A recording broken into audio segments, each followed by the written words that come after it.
TapTap Send yónnee xaalis depuis la France doo fay dara Italie ak Espagne 1 euro dong ngay fay dégg nga bu baax li ñu wax yónnee xaalis Sénégal léegi la gën a yomb profitoo leen gaaw ci suñu offre exceptionnelle bi boo nekkee France di yónnee xaalis Sénégal 0 euro la lay dikkee bu Italie ak Espagne 1 euro dong transfert yu gaaw wóor ci ay taux yu mucc ay téléchargé leen léegi application TapTap Send yónnee depuis la France ci 0 euro Italie ak Espagne ci 1 euro.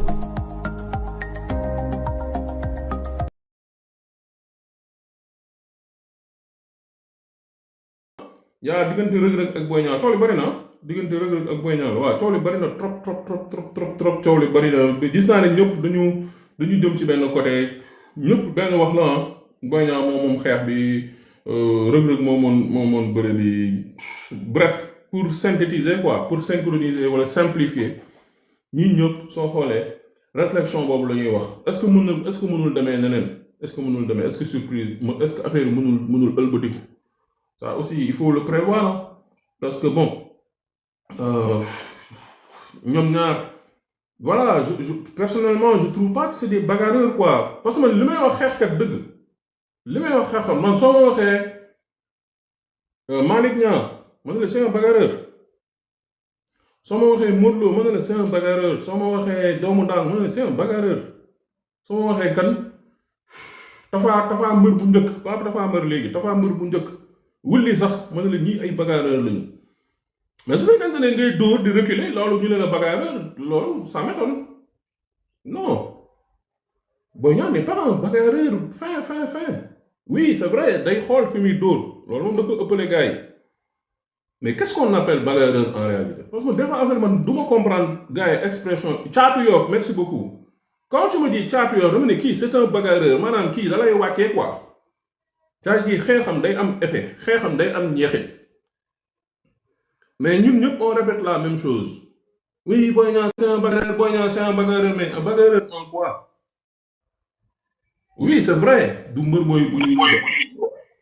c'est-à-dire des fois les mots me manquent quoi les mots me manquent man je sais pas côté Reug Reug après ñu voilà Reug Reug bëri j'ai l'impression que ñun ñëpp dañuy dégluwante suñu biir j'ai l'impression que ñii di analyser ku nekk day déglu sa morom après ñun ñëpp ñuy waxandoo mais loolu mënul nekk c'est pas possible l'animal loolu man mënul nekk man dama gëm ni que il faut que les avis divergent il faut que mu am ay opposition de style mais ñëpp ça converge peut-être que tamit su loolu la parce que su fekkente ne nii par exemple l'animal maa ngi lay ñëw siyaar léegi nii su fekkente ne nii par exemple suñu déggee donc ça veut dire que ni techniquement Boy Niang il va gagner demain man je parlais plus de stratégie merci beaucoup discipline man quand on me dit que c'est un stratège wala boog ku mën a moytu la je dirais oui parce que la bagarre l'animal rectifie-moi si je man la bagarre dama ciy boole ku mën a moytu Boy Niang il a ça ak ku mën a attaquer ak attaque bi aussi bagaaram bi day dem ba nga xamante ni day maanaam bëre bi day jeexee ci bagaar Reug Reug aussi on va dire oui dafa mën a bëri dafa mën a oui c'est vrai c'est un très fin lutteur c'est un très il est très fort en lutte tu vois mais il téléphone beaucoup ses actions il fait da lay wax ni man nii laa jaar quoi Reug Reug noonu lay bëree Reug Reug bërëm bi yëpp da lay wax ni nii laay jaar par force léegi nag il a les moyens nag de loolu c'est-à-dire da lay wax nii laay jaar nii laay bëree ak yow fii laa dee jaarale dañ fi jaar par force mais bref il reste deux très bons lutteurs l'animal maa ngi nuyu maa yaa ngi si jàmm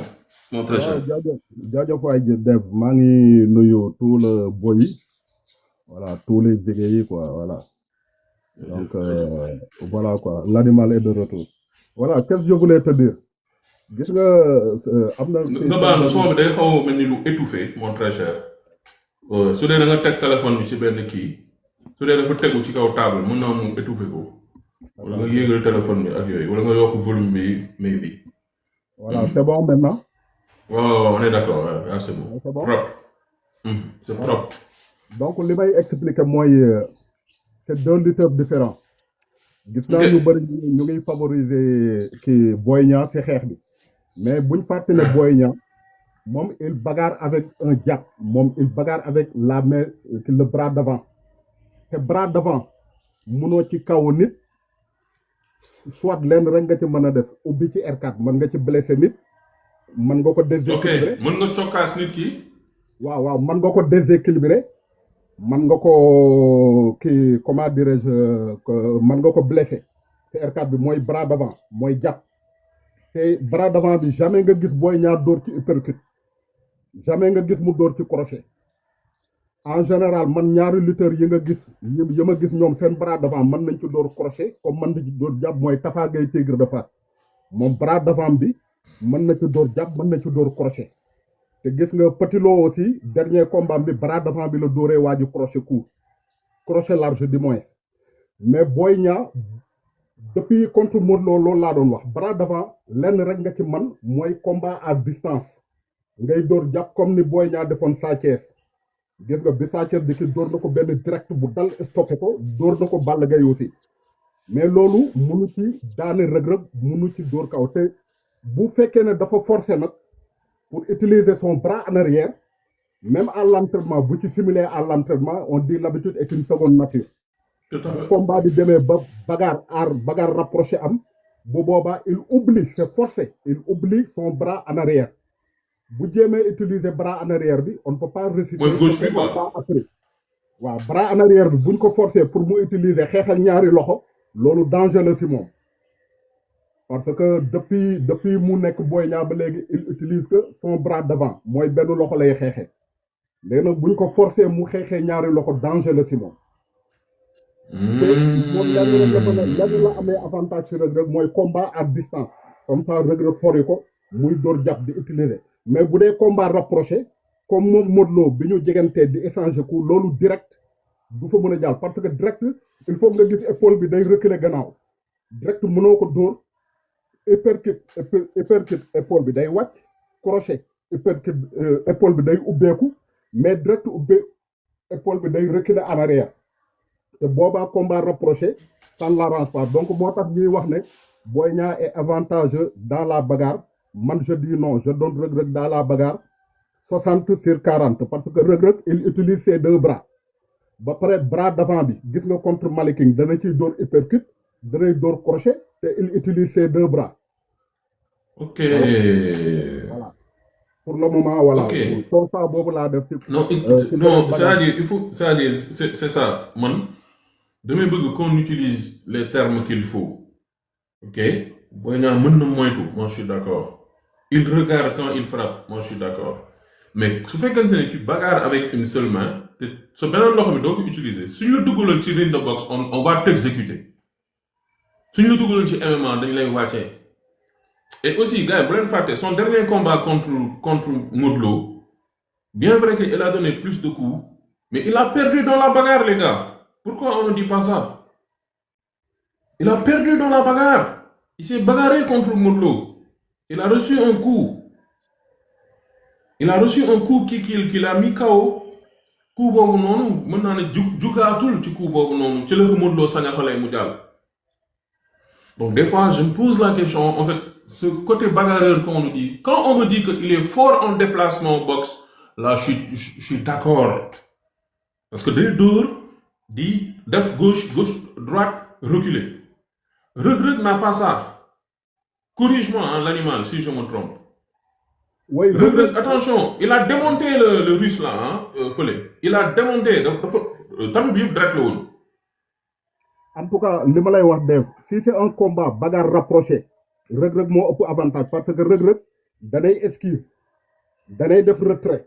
te il am na jàpp bu baax léegi il a corrigé say jàpp am na jàpp bu pointu ak jàpp bu précis te il utilise ses deux bras day def une deux danay door uppercut aussi donc si c'est bagarre rapproché Reug Reug moo ëpp avantage parce que Boy Niang fu mu toll nii ku ko forcer mu xeex ak ñaari bras yi tooñ nga ko parce que on ne peut pas réciter quelque chose qu'on n'a pas appris depuis Boy Niang ba Boy Niang benn loxo lañ ko mën a ci xeexal loxo boobu daal mooy bu dee combat à distance nag mën na ci kii gaañ Reug Reug mën na ubbi R4 wala Reug Reug na bërëg mu freiné ko dóor ko benn arrêt comme ni mu defoon Sa Thiès ak ni mu defoon Balla Gaye voilà dóor yooyu nag bras d'avant boo ci dóorul crochet wala uppercut ak bras devant mënoo ci kaw c'est impossible bras devant ouverture la mu ngi mel ni nga yor caabi di bugg a dugg sa buntu nekk il faut nga ubbi bras devant maanaam loxo koŋ-koŋ la quoi. voilà bras en arrière moom mooy dóor kaw moom mooy voilà c'est plus puissant bras devant nag am na ay exception comme lu mel ni Tafa Gueye Tigre de Fass moom bras devant bi mën na ci dóor jàpp comme mën na ci dóor uppercut comme mën na ci dóor crochet large waaw bras devant sax mënoo ci dóor crochet court crochet large rek nga ci mën a dóor mooy li ñuy wax laawu crochet large mais waaw mu jóge fii dem ba côté be voilà crochet court bras en arrière nga koy dóoree uppercut bras en arrière nga koy dóoree parce que mënoo jiital sa tànk gauche sa tànk droite ba pare dóoree uppercut ak sa loxo droite loolu c'est impossible voilà parce que uppercut rein bi mooy dem voilà uppercut c'est le bassin qui part avec kii maanaam mouvement bii ngay def quoi nii. voilà mouvement ba pare da ngay def souplesse da ngay def demi flexion. voilà da ngay def demi flexion bu pare siggi ak sa pied d'appui bi ci gannaaw. voilà moom ngay siggi ak rein bi loolooy def uppercut crochet aussi bassin bi mooy dem. voilà moo tax crochet court toujours bras en arrière lañ koy defee uppercut bras en arrière lañ koy defee bras devant moom lenn rek nga ci mën a def jàpp ak crochet large te Boy Niang musuma kaa gis mu bëre ak bras d'avant bi mu dóor ci crochet large toujours jàpp am na nag day jàpp précis. waaw jàpp day sànni day tokkaas quoi sànni.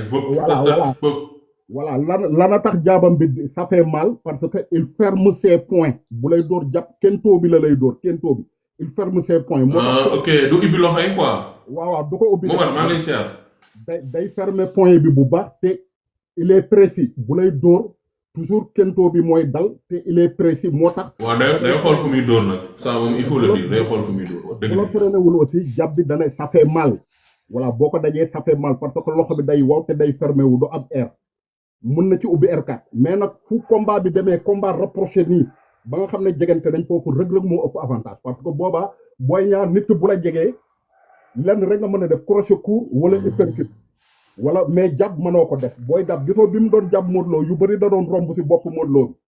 parce que si tout à fait. waaw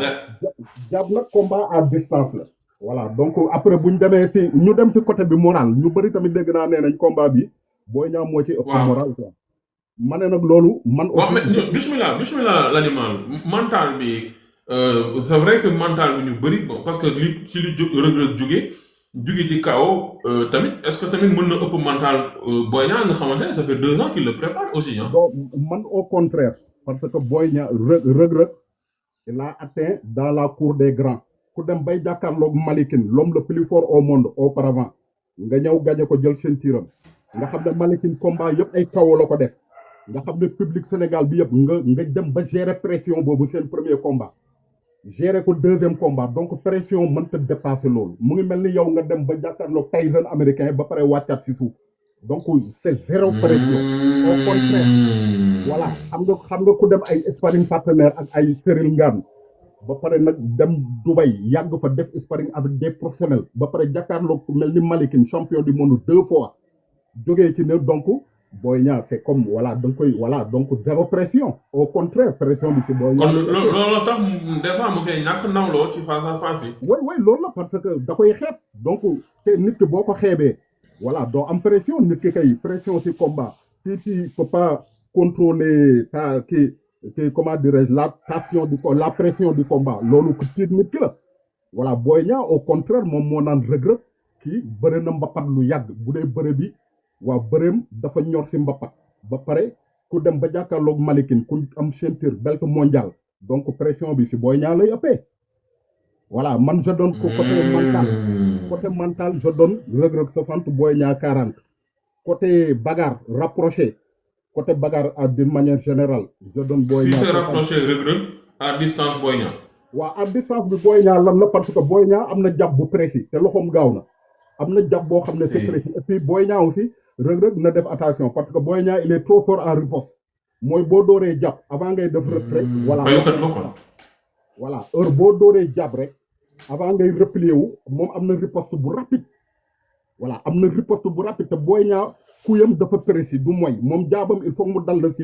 sur le visage te coup bi comme moom il ferme ses poings du am air boobaa moom kentoo bi moo lay dar mën na ubbi sa R4 comme mën na la déséquilibrer comme mën na la stopper parce que coup main nue ak loxo bu wow foo nga si visage ça fait vachement mal voilà. On est d'accord. On est d'accord. Alors, wax nga fa nee nga mental bi yow Reug Reug ci lu mu jugee dafa jugee ci championnat bu mag tase ak un double champion du monde en l'occurrence Anatoly Malikhin après maanaam ci misaal boobu da nga jugee ci avion comme on dit daanu ci saret loolu waxin la bien sûr moo tax da ngay sentir ci face à face yi day mel ni luy xaw a ñàkk nawloo parce que moom jàpp gëm na ni moo tax bëree ki nga xam ne moom mooy Boy Niang est-ce que en réalité tamit loolu ay kii la est-ce que du lu gars yi di wax ni ñoom ñaar maanaam ñaar ñu fa bokkul façon bëre est-ce que mën nañu comparer seen bëre. c'est vrai gis nga pression gis nga combat man damay jox gis nga la lutte sénégalaise les 80% pour nga mën a gagner ce combat mooy il faut gérer la pression du combat il faut pouvoir gérer l'événement. heure bu la événement bi. c'est un grand événement. tu deviens absent. loolu moo dal Modou Lo si contre Sa Thiès il était absent. looloo dal Modou Lo contre Siteu. waaw loolu moo dal nu mu tudd si Boy Niang contre Tapha Tine. looloo dal Boy Niang contre Lac de Guiers. parce que Boy Niang combat yam bu fekkee ne combat si tu es vraiment lucide. là tu peux contrôler. Ton centre de gravité gis nga centre de gravité tout le monde a son centre de gravité c'est-à-dire ses appuis mais le centre de gravité il faut savoir le contrôler c'est ça le problème mais si tu es absent si tu n'as pas de morale si la pression monte l'adrénaline monte donc nit ki dana la jege mu mel ni daf la sori nit ki sori la mu mel ni daf la jege. ok maanaam soo nekkee athlète nga nekk combattant. waaw arbitre sifflé nga tiit. waaw c'est-à-dire xam comprendre naa li ngay wax. sa adversaire mën na jege nii yow nga yaakaar dafa sori tiitaange bi moo tax nga yaakaar. parce que gis nga nit du jinne du malaaka nit la rek nit du ordinateur nit du jinne du malaaka nit la. voilà quand tu es que boo demee ba tiit ci combat rek le cœur bat plus vite que normal bu doon cœur bi di battre 1 2 waaw laa danaan topp te bu cœur bi battee la tension monte sa tension day monter adrénaline bi yéeg monte maintenant nit ki dana lay jege pour yow daf la sori nit ki sori la mu mel ni daf la jege léegi maintenant tu perds tes repères liñ la conseillé woon yëpp doo ko déglu léegi da ngay dem ba sa kër naan kii daf ma yeewa looloo tax ñu ne mbër mi daf ko yeew ak gàllaaj ko jàpp non du gàllaaj c'est la peur c'est la pression moo tax mbër bu ci nekk li nga war a def mooy gérer la pression pour pouvoir gérer l'événement pour nekk. ok l'animal. li nga wax ni c'est extrêmement important c'est-à-dire que des fois mbër dina bëre ba pare du mën a nettali li mu def tellement action yi day gaaw tellement tiitaange tellement adrénaline day yéeg stress bi cortisone yeeg lépp. maanaam ñu daan ko wala mu daan ba pare sax du mën a expliquer qu'est-ce qui s'est passé parce que lépp il l'a fait peut-être fekk ànd ak sagom quoi. oui mais c'est normal parce que nit da ngay tiit nit boo tiitee le cœur bat plus vite même la veille li nga entraîné stratégie bi nga teg yaag sa entraîneur les dernières consignes da nga koy fàtte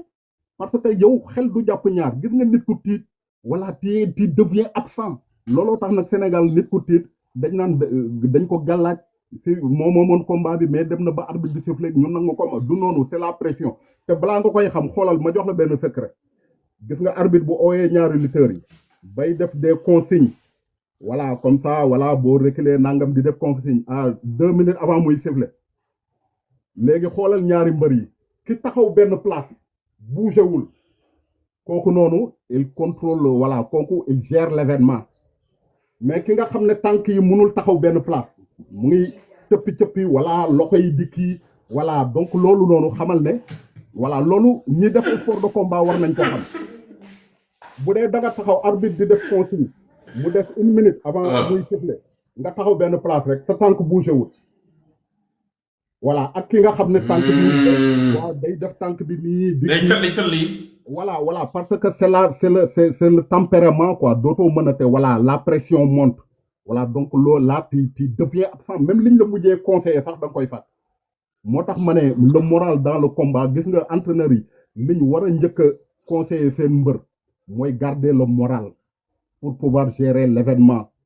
parce que am na ñoo xam ne da ngay jàpp ne ki ngay bëreel jigéen la doo xool muscle yi doo xool dënn bi doo xool cuisse yi yow jàppal ne rek ki nekk ci yow jigéen la mu ngi mel ni nga romb sa mbedd jigéen saaga la ndey nan nga war a def voilà wala nga jàpp ne ok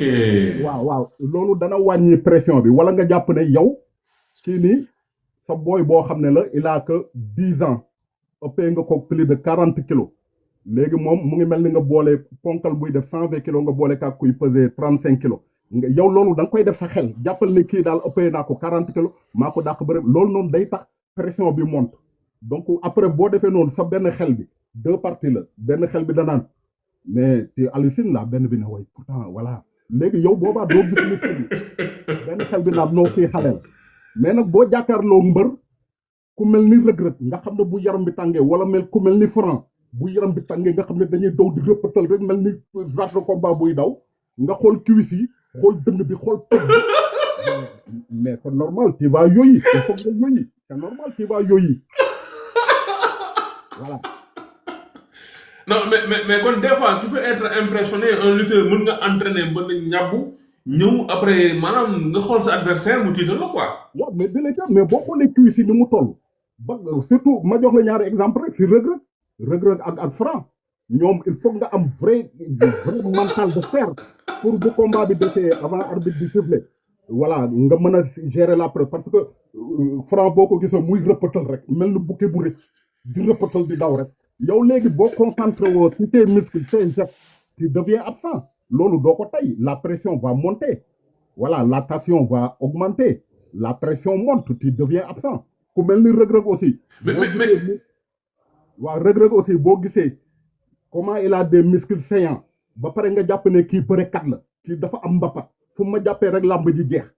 ak son regard il y a des regards qui donnent la vertige aussi loolu day am si nit am na regard yoo xam ne c'est des xam nga da ngay xool di def ni mais Boy Niang aussi da ngay xool ci biir bët waaye déedéet mais bëti ku ragal ak bëti ku ñeme bokkul le regard loolu noonu nit mën nga jàngal sa entraîneur mën na la jàngal geste bu ci nekk voilà mais mënu la jàngal le regard parlant mënu la jàngal fit da nga koy judduwaale fit mënoo ko jàngal nit ok di ko Modou Lo loolu lay dominer mbër yu bëri bu ngeen demee ba yéen ñaar rek ngeen des ci géew bi mu fixé la bu la fixé carrément tu deviens da ngay mel ni lu am vertige tu deviens absent waaw loolu amoon na ci Balla Gaye bu yàgg ba voilà loolu nag dafa nekk ok mais l'animal li nga wax ni dafa am solo c'est-à-dire c'est une communication non verbale c'est-à-dire le regard parce que par force man mii nekk di seetaan sama pay-per-view wala ki dem stade toog ci kaw bu du boo xam il faut souvent ça on l'oublie mais yow sa adversaire il est comme à 50 centimètres de toi daf lay jege nii maanaam nii jaxan kon am na looy gis ni moom loo nga xamante ne peut-être gisoo ko man waxtaan naa ak arbitre bu mag bien sûr mu ne ma gis na ay combat yu mag yoo nga xamante ne mbëri dañ doon lox mu gis seen tànk yi calli balaa kii mu sentir le stress ñi des fois dañu ni dóor cour ci biir cour nga dégg ay wuy sama ndey ngay dégg ay affaires yoo nga xamante ne nii mu leer na ne mais loolu dafa doy waar. waaw loolu nag man dama ko gis si ñetti mbër muy Modou Lo il a un regard parlant Reug-Reug il a un regard parlant Franc il a un regard parlant ak Caatu Yoff aussi pareil. voilà waaw même Malick Niang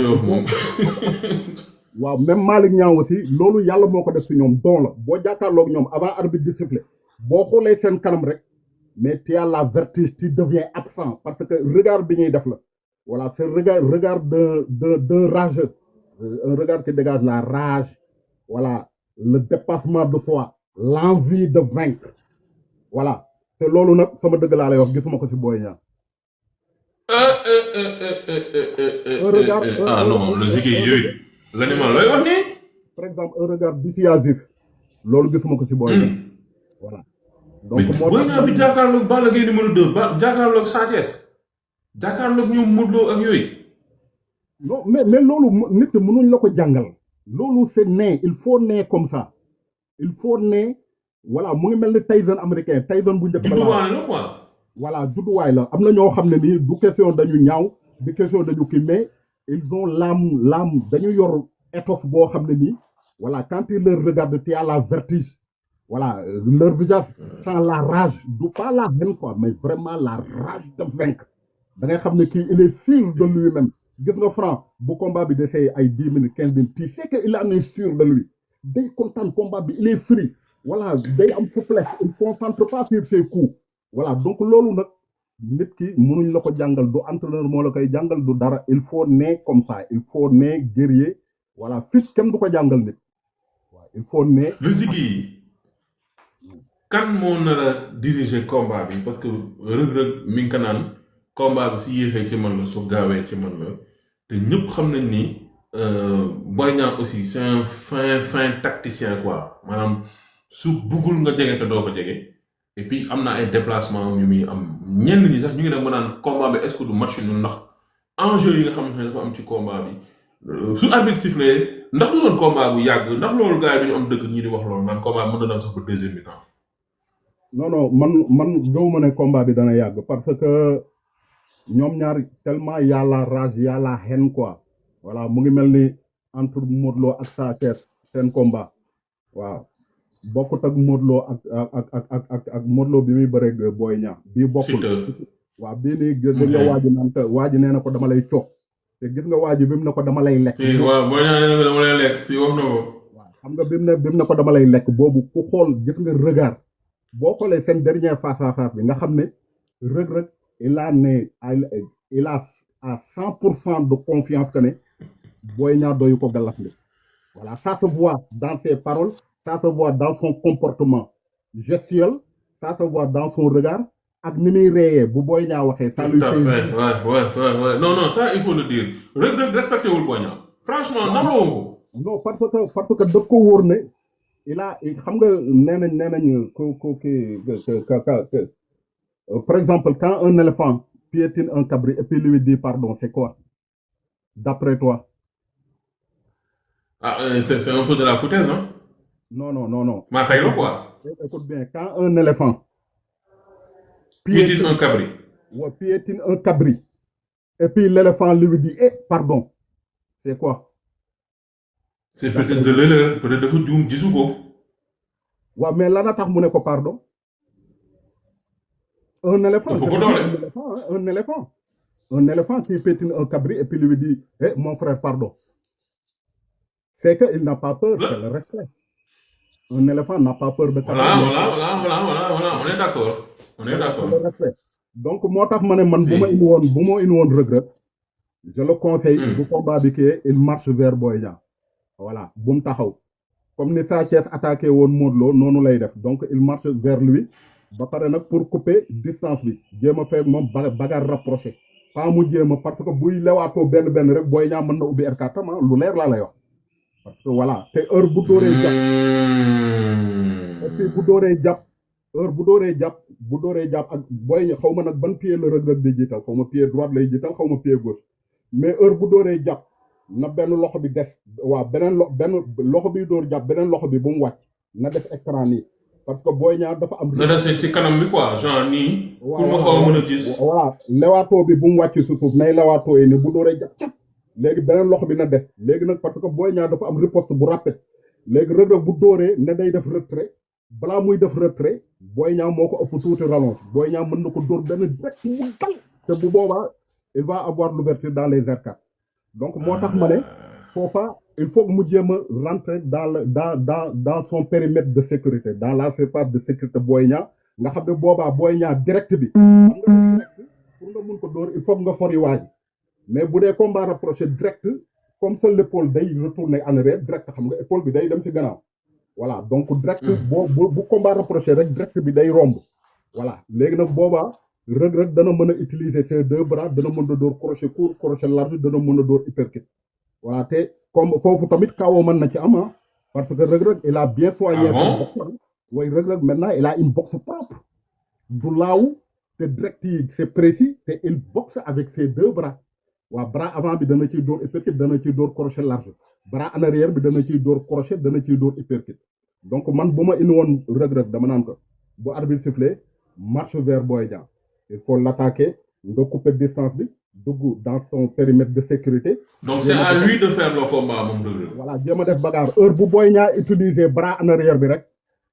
sàcc nga ko waaw Boy Niang heure bu utiliser bras en arrière bi rek mooy Reug Reug jàpp na ko léegi nag bu ñu defee combat rapproché. saa yu utiliser gauche bi rek mu jóol ak moom. waaw non ma ne da xool combat bi dana am ba jeex te Boy Niang du utiliser sa main droite son bras en arrière du ko utiliser xam nga li tax. même bu fekkee entraîné na ko def na ko sparring partenaire à l'entraînement di utiliser les deux bras xoolal combat bi bu jotee du ko utiliser. contre Modou Lo loolu laa waxoon nee naa mënoo depuis Boy Niang nekk Boy Niang ba ni mu toll muy xeex ak benn. on est d'accord. nga bëgg a changer stratégie loolu mënul nekk c'est impossible. c'est vrai. même bu dee des consignes de stratégie yow bu combat bi ba sa yaram tàng tu oublies la main en arrière mais nag heure bu ko forcer Reug Reug dana ko jàpp. léegi nag heure boo demee. su ko jàppee suñ jàppantee ñoom ñaar ñu sëkkante ay gañoon. loolu laa doon wax jàppante bi nañ fàttali jàppante bi tamit am na ñu jox 50-50 am na ñu jox en faveur de Boy Niang am na ñu jox en faveur de Reug Reug am na ñu ne Reug Reug bu xasee ba loxoom jàpp ñaari ngemb yi Boy Niang n'est plus avantageux am na ñu ne Boy Niang bu njëkkee jàpp Reug Reug du jàpp mais kaay ma expliqué la ñaari bëri yu bokkul del xool Boy Niang nan lay daan. waaw non seen façon bëri yu bokkul je suis d'accord. Voilà. Ils n'ont pas la même façon de lutter. Boy Niang li muy gën a avantage mooy nga dóor laawu ba retourner nga perdre sa équilibre tes deux pieds sont parallèles léegi tu ne peux pas contrôler ton centre de gravité mu jàppee la wet waaw nga xam ne wet la la. c'est-à-dire Boy Niang il faut nga désaxé wu. waaw nga désaxé maanaam nga perdre le contrôle pour moom mu lay doog mën a contrôler. waaw mu sàcc la foofu comme ni mu defoon Sa Thiès. ok beneen bi mooy moom danay cabaxal waaw beneen bi mooy danay cabaxal te Reug Reug bul yàgg ne dafa mbappat koo xam ne benn ngoon da nga ci doon bëre lu mat ay 20 combats façon bëre bu nekk gis nga ko cabaxal nañ la mboot nañ la jël nañ sa tànk wër nañ la ndombo def nañ lu nekk donc Reug Reug bëre bi daf ci ñor te Reug Reug dafa nekk il a plus d'assises que Boy Niang parce que ndaamal match la Reug Reug il a le centre de gravité équilibré kaw gi ëppul suuf gi il a le centre de gravité équilibré donc moo tax ma ne bëre bi aussi je donne Reug Reug à 60% ci bëre bi voilà Reug Reug danay bëre te Reug Reug danay bëre bu jàppee ngemb day bëre bu jàppul ngemb day bëre moo tax ma ne bëre bi je donne Reug Reug à 60%. 60 Boy Niang ma jox ko 40 man na nag Boy Niang touché ko voilà man na Boy Niang touché ko ak jàbb pam Reug Reug di porté rek mu touché ko ak jàbbul bu saf Reug Reug déséquilibré Boy Niang ramasse ko dem waaw. ok.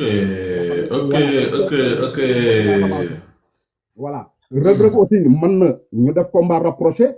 mu dóor ba windeelu comme ni Sa Thiès defoon Boy Niang ceinturé ko kottu ko voilà comme ni mu daanee Sa Thiès loolu aussi mën na nekk mais tant que Reug Reug ci bëre bi li ma lay wax c'est très important tant que Reug Reug ces deux pieds sont pas alignés mooy bu combat rapproché amee ñuy jàkkante échanger ay coups tant que Reug Reug ces deux pieds ne sont pas alignés bii day nekk ci kanam bii nekk ci gannaaw ba pare mu mel ni lu xaw a def demi flexion loolu Boy Niang mënalu ko dara non du ko mënal dara lenn rek la Boy Niang liñ naan dafa il est technique il a la lecture du combat day xaar nga perdre sa équilibre. comme ça waaw captain li nga wax. ces deux pieds sont parallèles wala nga dóor coup bi mooy nga xam ne jox nga ko wet voilà moom il attend nga def faille rek mu exploiter ko mais Reug Reug nag bu tant que le combat commence jusqu'à la fin les deux pieds de Reug Reug sont pas alignés loolu Boy Niang mënalu ko dara tant que Reug Reug mu ngi xeex ak moom gàdd bagarre rapproché Boy Niang du ko mënal dara mais nag bu defee nag bagarre à distance nga xam ne da ngay tollu fële di la waatoo di dóor ay jàpp di la waat dóor ay jàpp attention à Boy Niang fu ko Boy Niang laalee dana tepp R4 waaw loolu maa la ko wax waaw beneen. ok alors l'animal vraiment content naa trop ci analyse bi nii qui était très technique et puis vraiment tu m'as mis dans le combat c'est-à-dire tey da nga ma yóbbu arène nationale suba te suba jotagul vraiment j'étais dans le combat et li nga wax dëgg neex yàlla xel nangu na ko si je comprends bien pour faire un bref résumé c'est-à-dire Boy Niang li mu am ci combat bi mooy salab bagarre à distance xaw a bañ li nga xam mooy accrochage bi et puis fexe ba nga xamante ne day gaañ rëg-rëg balaa muy dem di song ni ko parce que nag nee nga su tëjee ko am na kémtoo ak frappe gauche bu droite bu doy waar mais na fexe ba nga xamante ni tamit gauche bi du jug parce que saa yu jugee loolu mën na nekk désavantage ci rëg-rëg nee nga côté mental rëg-rëg moo ëpp mental nee nga bëri pur 60% rëg-rëg tamit erreur bu mu war a def moom mooy warul fexe ba nga xamante ni Ibrahima Seck maa ngi koy nuyu bu baax rëg-rëg warul déséquilibré maanaam warul topp xeex bi ba Boy Niang sàcc ko parce que mën na topp xeex ba nga xamante ne nii joxe plan tànk yi aligné te instant yi noonu Boy Niang dafa am lecture de jeu donc vraiment li nga wax nii xel nangu na ko ci bagarre bi aussi attention les gars attention parce que man dama gis rëg-rëg mu jël tubaab bi donte tubaab da koo kaw mais mu toj kanamu tubaab bi ba tubaab bi foofu yëpp dereetal kon ça veut dire que rëg-rëg attention loxo bi mën na xot. def moo la benn affaire. gis nga combat bi. waaw rëg-rëg coup yi muy dóor surtout n'importe quel bras en arrière bi. voilà heure bu ko dóoree et puis il ferme ses points comme Boy Niang ba nga xam ne doo am air heure bu dóor ak kento bi kaw mën na am ci combat bi rëg-rëg mën na kaw Boy Niang. waaw déglul ma wax la heure bu rëg-rëg fermer ses points comme ni Boy Niang di fermer point bras avant bi heure bu ko rëg-rëg fermer xanaa xamoon ne rëg-rëg dóor yi mu dóor Malikin yëpp il n'a pas fermé ses points looloo tax dóor yi dana dal waa ji dana ko air bi day jàll quoi. voilà mais dóor pour mu am puissance il faut nga fermer les points il faut voilà coup bi centré ba pare këntoo bi dal lii nii moom moo parce que gis nga coup mu ngay jógee si flanc yi nii ba pare si flanc yi nii yéeg genre courant la waaw ñëw si épaule bi ñëw si avant bras bi si ñëw si bras ana kii bras bi nii si triceps bi biceps yi waaw triceps soo nga ñëw si avant bras bi ba pare bu ñëw si avant bras bi gis nga ligne direct lay def day ñëw ba ci directement kentoo bi waaw léegi nag yow heure boo dooree si côté bii wala côté bii force bi day esquiver waaw day esquiver du ñëw si waaw mais gis naa ne rëg-rëg même il ferme pas ses points quand il bagarre il ferme pas ses points mais combat suba bi heure bu fermer les points centré ba nga xam ne du am air mën na door Boy Niang kaw mais gaw ma mais loolu gaw ma ko quoi gaw ma ne parce que noonu li ma lay wax rek l'habitude est une seconde nature nit ki loo jàngul waaw kéwal lu tëb doom jëbët mooy li ma la wax rek ne Boy Niang si il essaye de bagarrer avec ses deux mains il va perdre le combat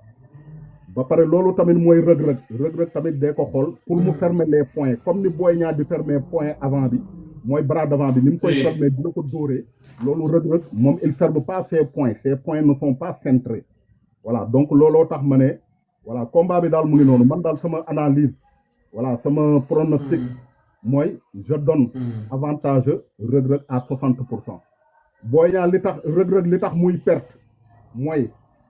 xeex bi bëri mu dóor coup bu mooy wala muy dóor crochet large Boy Niang sëgg esquiver coup bi sàcc ko sàcc bu gaaw voilà sàcc boo xam ne comme ñu def sàcc waaw loolu mën na ko ci daal wala boog rapidité d'exécution quoi voilà mu jàpp rek def action loolu mën na ci daan rëg-rëg beneen bi mooy mu nekk combat à distance ñuy lewaatoo di benn ñaar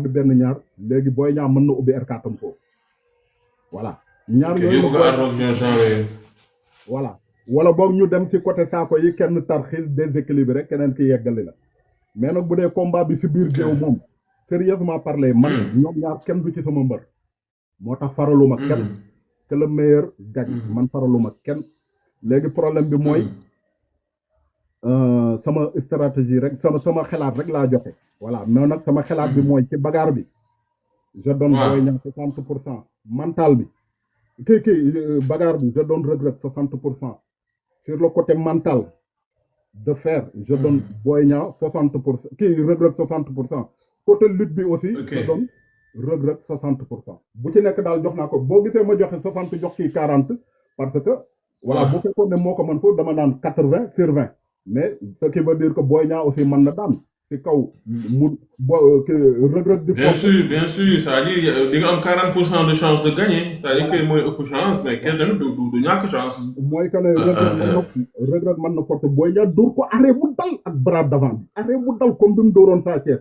saa waay di voilà di parce que coup te duma la nëbb Reug ñemewul coup c'est pas un encaisseur non ñemewul coup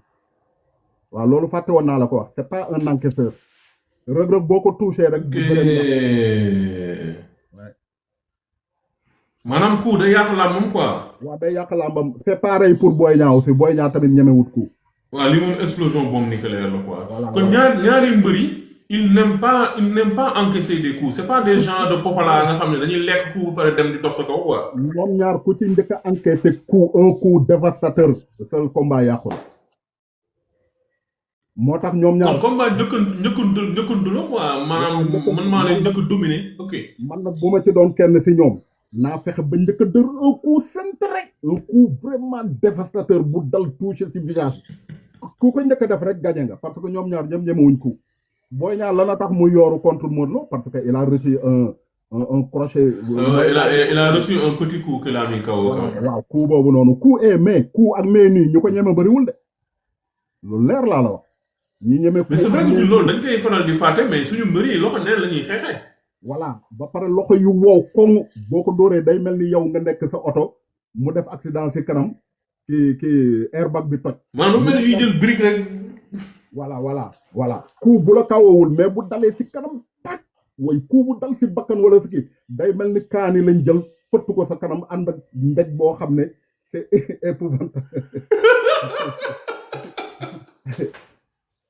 Voilà. Donc on attend le verdict. Non mais les Zigué wax nga lépp vraiment lii moom c'est un grand plaisir. dañuy faral di live tout le temps mais c'est quelqu'un que j'apprécie énormément yàlla xam na loolu de par sa gentillesse de par sa xam-xam bi nga xamante ne dañu koy jox ñun gratuitement mu nekk nit ko nga xamante ni aussi ku bëgg làmb di suivre sport bi da xam naa liggéey bi moo ko xaw a tënk sax. mais gis ngeen ko plusieurs fois mu ñëw. permission laa jël nii sax parce que dafa am benn. voilà non xam naa ci dara vraiment bi may jokkoo ak moom dama ko ñaan mu ne ma non dafa jàppoon sax mais sànq la ma envoyé message ma tey dafa am permission kon ñu def ko heure bi nga xamante ne heure face à face la mais di leen remercier ba si à un moment donné presque plus de 200 personnes ñuy suivre alors que am na face à face mag am na yeneen affaire loolu lu ñuy remercier lu ñu fonk la bu baax a baax booy sëy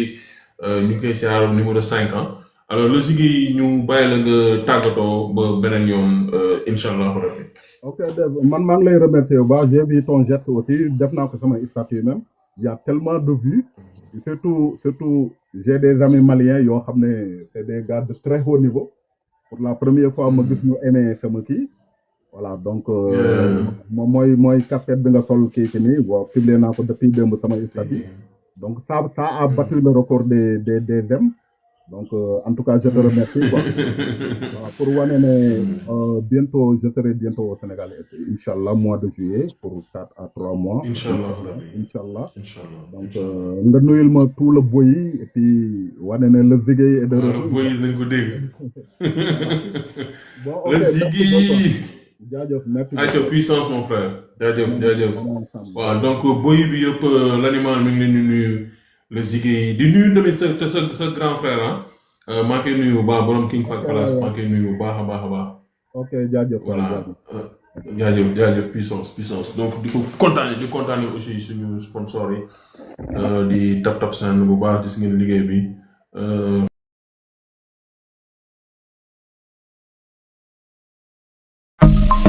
Avec Tap Sand, 0 frais d'envoi depuis la France. 1 euro seulement depuis l'Espagne et l'Italie. Oui, vous avez bien entendu. Envoyez de l'argent vers le Sénégal et profitez de notre offre promotionnelle exceptionnelle. Depuis la France, payez 0 euro de frais d'envoi. Depuis l'Espagne et l'Italie, seulement 1 euro dans le cadre de cette offre spéciale. C'est le moment de soutenir vos proches au Sénégal. Des transferts rapides, sécurisés et toujours à des taux avantageux. Avec l'application Tap Sand, envoyer de l'argent n'a jamais été aussi simple. Téléchargez l'appli dès aujourd'hui et envoyez plus en payant 0 euro depuis la France et seulement 1 euro de frais d'envoi depuis l'Italie ou l'Espagne. Offre promotionnelle limitée, les taux de change s'appliquent.